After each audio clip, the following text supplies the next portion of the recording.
Trump నిర్ణయాలతో international ఆర్డరే మారుతోంది sir. పరిణామాలు అయితే వేగంగా మారుతూ ఉన్నాయి.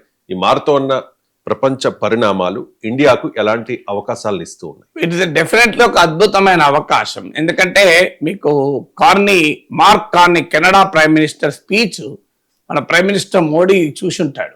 నిజంగా ఆ స్పీచ్ ఫాలో అయితే ఇండియాకు చాలా అడ్వాంటేజ్. ఆయన చాలా స్పష్టంగా చెప్పాడు. ఇవాళ థర్డ్ పార్ట్ అంటే కెనడా లాంటి దేశాలకు, అఫ్ కోర్స్ కెనడానే కాదు ఇండియాకు కూడా వర్తిస్తుంది. అటు అమెరికా చైనాల మధ్య ప్రపంచం పోటీ పడుతున్న సమయంలో థర్డ్ పార్ట్ గా మనకు అవకాశాలు ఉన్నాయి అని చెప్పాడు.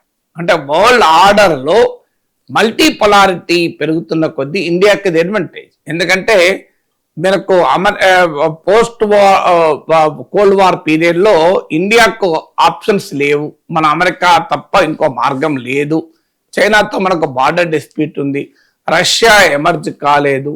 ఇక మార్గం లేదు అంటూ మన అమెరికాకు చాలా దగ్గరగా వెళ్ళిపోయాం. అమెరికన్ ఆర్బిట్లోకి వెళ్ళిపోయాం. దాదాపు అమెరికన్ ఆర్బిట్లో ఉన్నాం మనం. సో అమెరికా క్రియేట్ చేసిన క్వాడ్ లో భాగస్వామయ్యాం. I2U2లో భాగస్వామయ్యాం. Close military partnership పెంచుకున్నాం.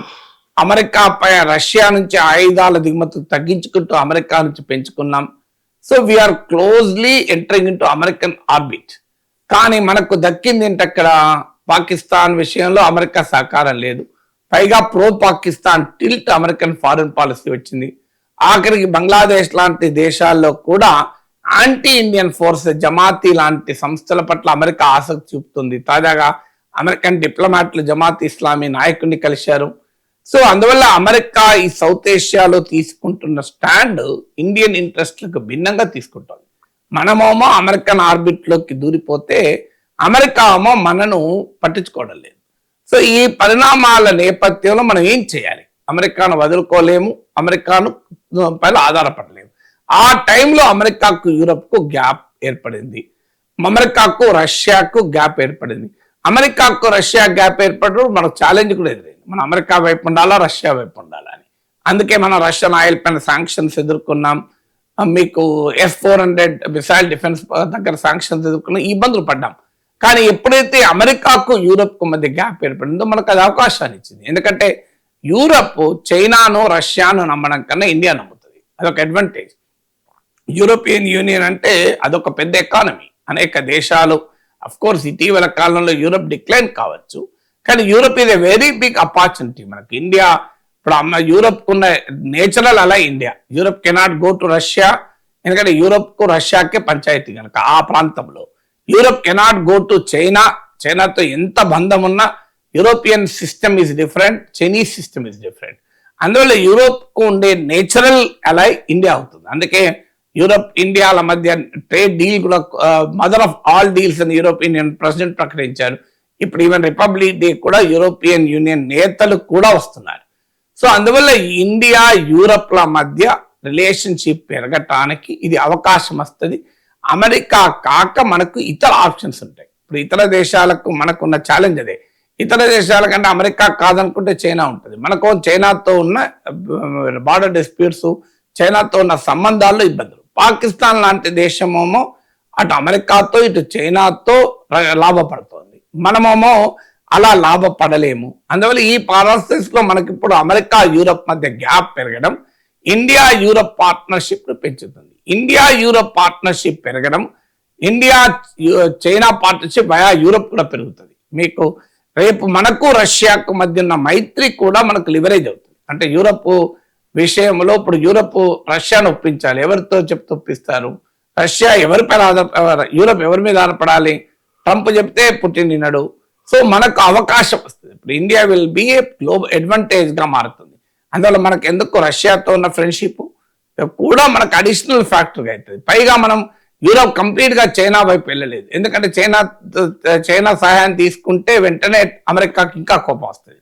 ఇండియా సహాయం తీసుకుంటే కోపం రాదు, కానీ చైనా సహాయం తీసుకుంటే అమెరికా ప్రత్యర్థి దగ్గరికి యూరప్ వెళ్ళినట్టు అవుతుంది. అందువల్ల అటు అమెరికాకు కోపం రాకుండా ఇలా తన ప్రయోజనాలు కాపాడాలి అంటే రష్యాతో డీల్ చేసే విషయంలో కూడా యూరప్ నీడ్స్ ఇండియా. సో అందువల్ల ఇండియా యూరప్ రిలేషన్స్ మనకు అది అడ్వాంటేజ్ గా మారుతుంది. తర్వాత డాలర్ ఆధిపత్యం ప్రశ్నించబడుతున్నప్పుడు మనకు అడ్వాంటేజ్, ఎందుకంటే డాలర్తో పోలిస్తే ఇప్పుడు మన రూపీయే వీక్ అయిపోయింది. మీకు యూరో బలపడింది, ప్రపంచ దేశాల కరెన్సీలు బలపడ్డాయి.